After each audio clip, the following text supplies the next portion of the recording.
make way for another antitrust investigation into big tech. Step forward. Russia's Federal Anti-Monopoly Service, FAS, which has opened an official probe of Apple, following a complaint lodged in March by security company Kaspersky Labs. Kaspersky's complaint to FAS followed a change in Apple's policy towards a parental control app it offers, called Kaspersky Safe Kids.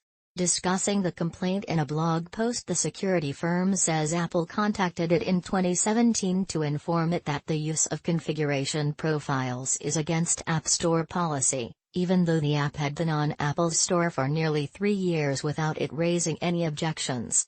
Apple told Kaspersky to remove configuration profiles from the app, which it says would require it to remove 2 key features that makes it useful to parents, namely, app control and Safari browser blocking.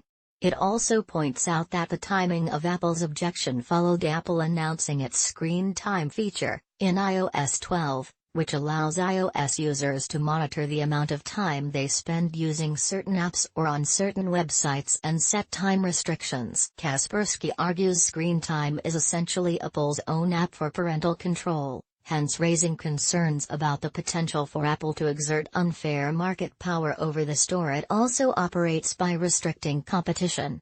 We've reached out to Apple for comment on the FAS investigation. The company referred Reuters to a statement it made in April about its policy towards parental control apps, following other complaints.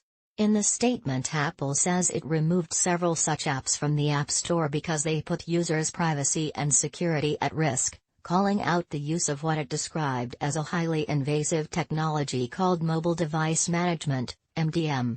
But Kaspersky claims its app does not, and never did, use MDM.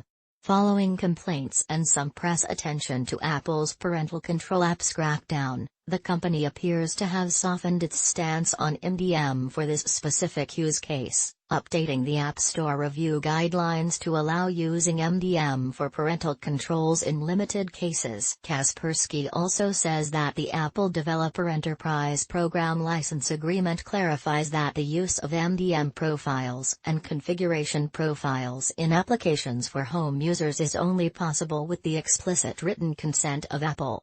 However, it argues that Apple's updated rules and restrictions still do not provide clear criteria allowing the usage of these profiles, as well as information on meeting the criteria, which is needed for obtaining written consent from Apple to use them.